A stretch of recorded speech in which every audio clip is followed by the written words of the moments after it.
रेजांगला का युद्ध, एक ऐसा युद्ध जिसके बारे में सुनने के बाद आम आदमी तो छोड़िए, बड़े बड़े सेना के अधिकारी भी अचंभे में आ जाते हैं। 1962 के भारत चीन युद्ध के दौरान लड़ी गई ये लड़ाई इतनी भयानक थी कि इसके 24 घंटे के बाद ही चाइना ने सीज फायर के कागजातों पर दस्तखत कर दिए। आज तक भारतीय सेना में इस लड़ाई को लड़ने वाले सैनिकों की वीरता की मिसालें दी जाती हैं। भारतीय सेना के इसी गौरव के बारे में बात करेंगे आज की वीडियो में, लेकिन उससे पहले भारत के बारे में ऐसी ही रोचक जानकारियां जानते रहने के लिए इस वीडियो को लाइक करके इस चैनल को सब्सक्राइब जरूर कर देना और कमेंट सेक्शन में जय हिंद के साथ साथ जिस भी मुद्दे पर तुम वीडियो चाहते हो उस बारे में भी लिख देना। दिन था 18 नवंबर 1962 का।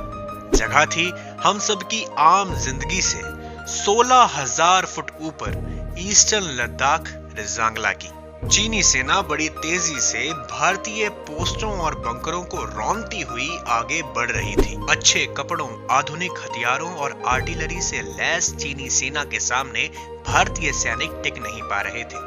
भारतीय सैनिकों के पास ना तो अच्छे कपड़े थे और ना ही आधुनिक हथियार।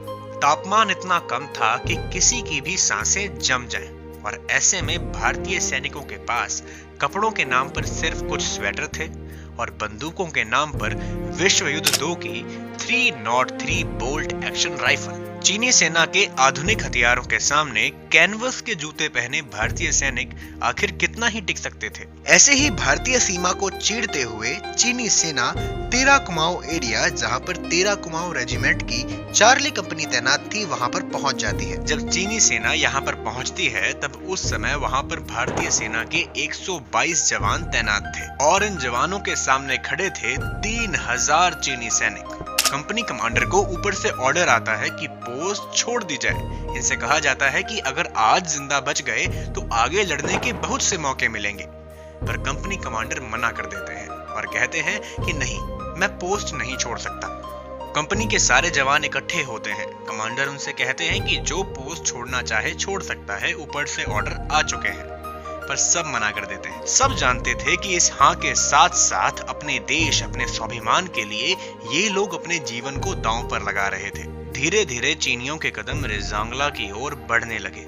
500 मीटर, 100 मीटर, और जैसे ही चीनी 50 मीटर की दूरी पर पहुंचे तभी भारतीय सैनिकों ने चीनियों के ऊपर ताबड़तोड़ गोलाबारी शुरू कर दी। इस गोलाबारी से चीनियों को भारी नुकसान हुआ। वो पीछे हटते, फिर हमला करते, वो फिर से पीछे हटते और फिर से हमला करते, पर इन सैनिकों ने चीनियों को आगे नहीं बढ़ने दिया। पर कुछ समय बाद इनका गोला बारूद खत्म हो गया और ये लोग इतनी ऊंचाई पर थे कि इनके पास री एम्यूनेशन नहीं पहुंच सकता था।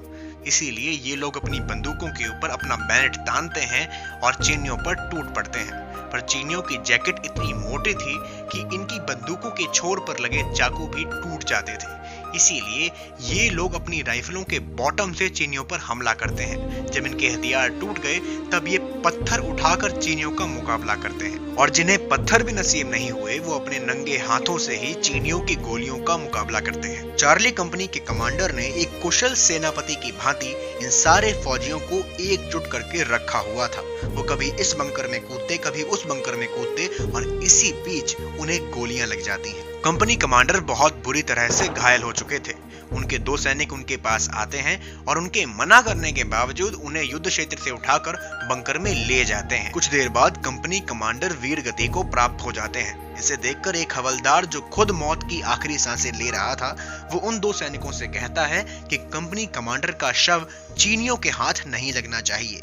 इसीलिए वो लोग बर्फ की एक मोटी परत के नीचे कंपनी कमांडर के शरीर को दबा देते हैं। इसके बाद भी काफी देर तक युद्ध चलता है और पूरी कंपनी में से सिर्फ 5 फौजी ही बच पाते हैं, जिन्हें चीनी पकड़ लेते हैं, पर किसी तरह ये फौजी वहां से भागने में कामयाब रहते हैं। ये सैनिक जल्द से जल्द पहाड़ से नीचे उतरकर भारतीय बेस कैंप में वापस आते हैं। वापस आने के बाद ये सेना के अधिकारियों को सारी बात बताते हैं, पर कोई भी इनकी बात का विश्वास नहीं करता। इनसे ये तक कहा जाता है कि अगर ये झूठ बोल रहे हुए तो इनका कोर्ट मार्शल कर दिया जाएगा, पर ये लोग झूठ नहीं बोल रहे थे। जो कुछ भी इन्होंने बताया वो सब कुछ सच था, बस विश्वास करने लायक नहीं था। इस लड़ाई के 24 घंटे बाद ही चाइना सीज फायर के लिए तैयार हो जाता है। युद्ध के कुछ दिनों बाद ब्रिगेडियर टीपी रैना के नीचे एक टीम रेजांगला पर जाती है और वहां जो उन्हें दिखता है उसे देखकर उनकी आंखें फटी की फटी रह जाती हैं। उनके सामने बर्फ में जमे हुए पड़े थे 114 भारतीय सैनिकों के शरीर और 1300 चीनी सिपाही। ये दृश्य देखकर उस पूरी टीम के पैरों तले जमीन खिसक जाती है। उन 1300 चीनी सिपाहियों की लाशें बता रही थी कि उस दिन रेजांगला में क्या हुआ था। उन सब भारतीय सिपाहियों को उस पहाड़ के ऊपर से नीचे लाया जाता है। अब एक समस्या थी कि इन सब सिपाहियों का अंतिम संस्कार कैसे किया जाए। लद्दाख जैसे ठंडे मरुस्थल के अंदर दूर दूर तक कोई पेड़ कोई पौधा नहीं था, तो आखिर अंतिम संस्कार के लिए लकड़ियां कहां से आती? तभी सेना के अधिकारियों को एक ऐसे स्कूल के बारे में पता चलता है जिसकी छत ढह चुकी थी और उस स्कूल को दोबारा से बनाया जाना था। इसीलिए भारतीय सेना वहां जाती है और वहां पर उन्हें जितनी भी लकड़ी मिलती है, जितने भी बेंचेस या डेस्क मिलते हैं, उन्हें लाया जाता है और इन्हीं बेंचों की लकड़ियों से इन वीरों का अंतिम संस्कार किया जाता है। जिस जगह पर इन सिपाहियों की चिता को अग्नि दी गई, आज वहां पर एक वॉर मेमोरियल बनाया गया है जिसका नाम है अहीर धाम। आज इस घटना को 60 से ज्यादा साल बीत चुके हैं, पर आज भी इस कहानी को सुनकर अच्छों के रोंगटे खड़े हो जाते हैं। रेजांगला की लड़ाई को आज तक भारतीय सेना द्वारा लड़ी गई सबसे खूनी लड़ाई माना जाता है। उस दिन भले ही भारतीय सैनिकों के पास असला बारूद कम रहा हो, परंतु उनके देश प्रेम, उनके जज्बे ने उनके कलेजे को कुछ इस कदर लोहा बना दिया था कि कोई भी पीतल की गोली उसे छेद नहीं पाई। Company commander major Shaitan Singh ने आखिरी सांस लेने तक अपनी पूरी टोली को एकजुट बनाए रखा।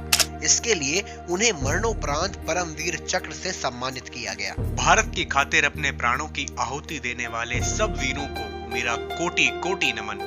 जय हिंद।